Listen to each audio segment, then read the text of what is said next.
Gente, o mercado imobiliário da capital está em alta. Segundo uma pesquisa da FIPZAP, apontou o seguinte: Goiânia foi a capital com a maior valorização nos últimos 12 meses. Por que isso está acontecendo, hein? Nós vamos conversar com o Ricardo Teixeira, que é especialista imobiliário, está aqui com a gente ao vivo nesse momento. Ô Ricardo, bom dia, tá tudo bem com você? Tudo ótimo, muito obrigado pela presença, pela oportunidade. É um prazer receber você aqui. Por que Goiânia está tendo essa valorização tão expressiva quando a gente compara com as outras capitais do Brasil?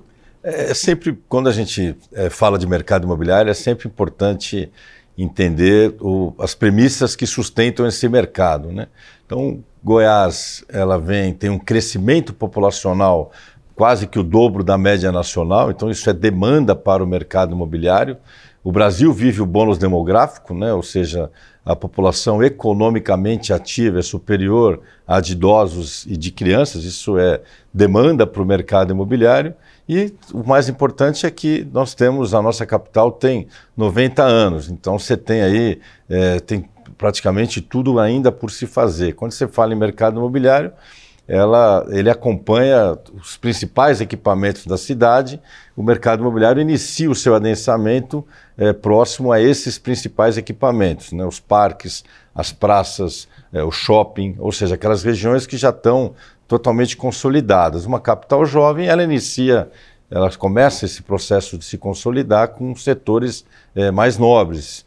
Então você acaba que a média, ela cresce, né? Goiânia é um pouco mais de 7.500, em função dela estar iniciando esse processo de adensamento nos setores nobres da capital. Então essa média realmente... Quais são os setores? Você está falando dos bairros mais nobres, né? Quais são os setores onde a gente percebe, né, essa valorização ainda maior aqui em Goiânia? Veja, você tem o próprio Bueno, né? E ele ainda tem feito lançamentos próximos ao próprio Parque Vaca Brava, e isso puxa o preço do metro quadrado. Inclusive, nós estamos mostrando aqui a T63, que foi bem próximo, né? Se eu pegar da T63, você pega hoje o Pedro Ludovico, né? Uma região que ela é muito próximo ali do Bela Vista. O Parque Areão acaba ancorando essa região próximo a Couto Magalhães, próximo até a T63, hoje com vários lançamentos imobiliários. Então são essas regiões em que os parques, as praças acabam ancorando, né? Então aqui mesmo, próximo da imagem que a gente está assistindo, tiveram só esse mês aqui dois grandes lançamentos imobiliários. Ricardo, o setor marista, até um tempo atrás, ele era um bairro mais residencial. Isso mudou. A gente percebe lá um conjunto de clínicas e também comércio.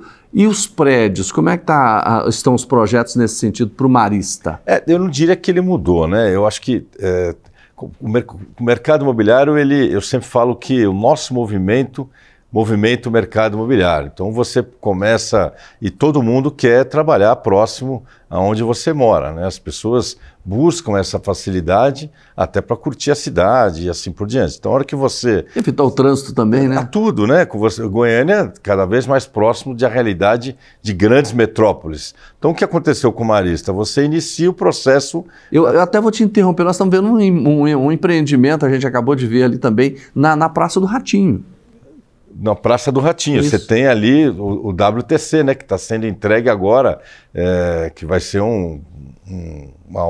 foi uma obra, vai ser importantíssimo para a cidade, que é um empreendimento corporativo, com todos os equipamentos embaixo de restaurantes, é muito bacana. Agora o centro, a gente percebe, está tendo mudanças também no centro de Goiânia? Nós estamos mostrando aqui a Avenida Goiás. Tem muita discussão, né, sobre o centro já tem tido movimentos no centro de lançamentos também, e próximos ao centro, que é o setor aeroporto, mas tem muita discussão no centro de renovar ele, né? O mercado imobiliário é consequência da vida do próprio setor. Sim. Então, de levar, às vezes, equipamentos culturais, levar restaurantes, para que ele possa ter também uma vida noturna, para que ele melhore e potencialize o seu desenvolvimento. É um conjunto, né, Mas cara? É uma grande discussão, e uma discussão importante, aliás, o centro, por razões óbvias, a proximidade com todos os setores, e é muito importante que ele passe por esse processo de adensamento, que é o adensamento que puxa o comércio, que puxa os serviços. E aí, em resposta à sua primeira pergunta do setor marista, é normal que o mercado imobiliário adense pelo residencial e na medida em que eu tenho um adensamento, eu posso ali, cabe uma torre comercial ou o comércio acaba sobrevivendo em função do adensamento residencial. Ao contrário, nunca acontece, né? Você inicia o adensamento pelo residencial. Então, essa sensação de que o marista ele tem esse mix, isso é muito legal para o setor, é muito importante, que é isso que traz vida, ou seja, onde eu moro, eu posso trabalhar, eu posso conviver e eu faço tudo praticamente a pé, né? Exatamente. A pé não é a nossa realidade pelo calor da nossa capital, mas é quase que isso. Eu queria falar, a gente está falando dos bairros mais nobres, né, Ricardo? Vamos dar uma esticadinha, vamos para outras regiões onde o poder aquisitivo é um pouco menor. Não tem esses equipamentos todos que você disse aí, que facilita a vida da pessoa. Mas vamos pegar a região norte e noroeste de Goiânia. Como é que está o mercado imobiliário lá? Eu ampliaria um pouco essa discussão, né? O mercado imobiliário acabou tendo uma concentração, pela primeira vez, praticamente 70% do que é da oferta que tem no mercado imobiliário hoje está concentrado no alto e no médio padrão. E tem uma razão para isso, né? Que é a renda. Então, o mercado imobiliário, esses setores, eles ainda continuam muito desassistidos, o que é uma grande oportunidade para quem quer empreender, mas tem uma demanda enorme, né? Ou seja, você tem a maior demanda do mercado imobiliário está justamente no mercado econômico e que por muito tempo, por muitos anos, ele tem sido desassistido, mas tem aí uma promessa de uma grande retomada. Então, esses setores, eles iniciaram o processo de adensamento através dos loteamentos, já existe uma demanda latente para o mercado imobiliário, para a verticalização, mas você ainda tem aí uma necessidade do país retomar o seu rendimento, retomar... Tem que ter dinheiro, né, Ricardo? Senão não adianta, né? Tem que ter renda, né? Isso. Ou os programas que ainda estão retomando dos programas sociais. Ricardo, eu vou pedir o Wilker, se ele puder voltar ali na GO 020, nesse viaduto aqui, que sai exatamente ali para o autódromo, porque ali tem uma questão que eu queria ver com você, que é exatamente a questão dos condomínios que estão sendo construídos. Como é que está essa situação ali na saída para Bela Vista? Olha, eu acho que é um assunto, uma pergunta bem bacana, porque...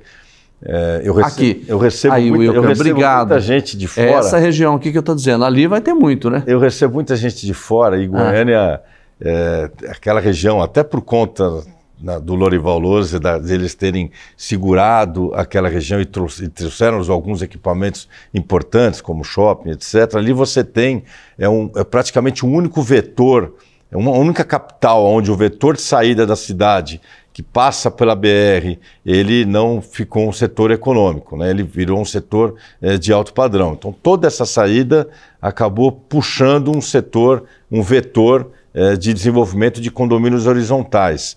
Então, tiveram vários lançamentos de condomínios horizontais, todos eles absorvidos, chegando em Senador, né? Senador Canedo hoje. Senador Canedo recebeu o título de teve o maior desenvolvimento imobiliário em função desses condomínios horizontais. Então, a hora que esses condomínios ficarem prontos, essa região, as escolas já estão indo para lá, tem hub de serviço e comércio que foi consequência desse adensamento. Isso vai impactar inclusive no trânsito, porque as pessoas hoje que convivem naquela região, seja o Jardim Goiás, Alto da Glória ou os condomínios horizontais, ainda retornam para o Bueno ou para as regiões centrais. Então aquela região, pelo processo de adensamento, ela vai se tornar um bairro totalmente independente e com todo o seu hub de comércio e serviço. Pois é, quando você falou isso, isso sempre me deixou preocupado, porque hoje, sem a instalação desses moradores todos, a gente já tem um trânsito complicado na 136, na Avenida Jamel Cecílio, que é exatamente a avenida que sai. Praticamente a única, né? Você tem a única. Saídas, claro, mas exatamente. ela e a coisa deve piorar muito, né? E não tinha nem a obra com a marginal, né? Então você tinha...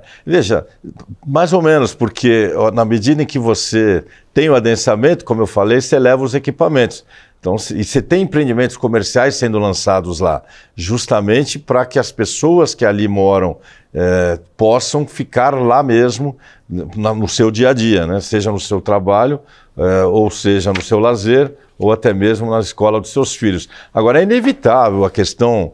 Eu sei que as pessoas, a gente se incomoda com o trânsito, o mercado imobiliário acaba sendo um pouco de vilão nisso, mas as coisas não são assim, porque nós moramos numa metrópole. As pessoas vão ter que se acostumar um pouco com essa característica. E os nossos filhos, nossos netos, eles têm que ter, eles também querem morar em regiões próximas, né? Então é uma característica de qualquer capital ter o trânsito e, consequentemente, a necessidade de ter o adensamento. É muito importante o adensamento, porque ele diminui o custo do poder público e traz os equipamentos importantes para aquele setor. Tá certo. Ricardo, eu queria muito agradecer a sua participação aqui, explicando para a gente, né, esse momento, né, do mercado imobiliário aqui na nossa capital. Volte mais vezes, obrigado, um bom dia para você. Eu que agradeço e agradeço a todos os seus telespectadores.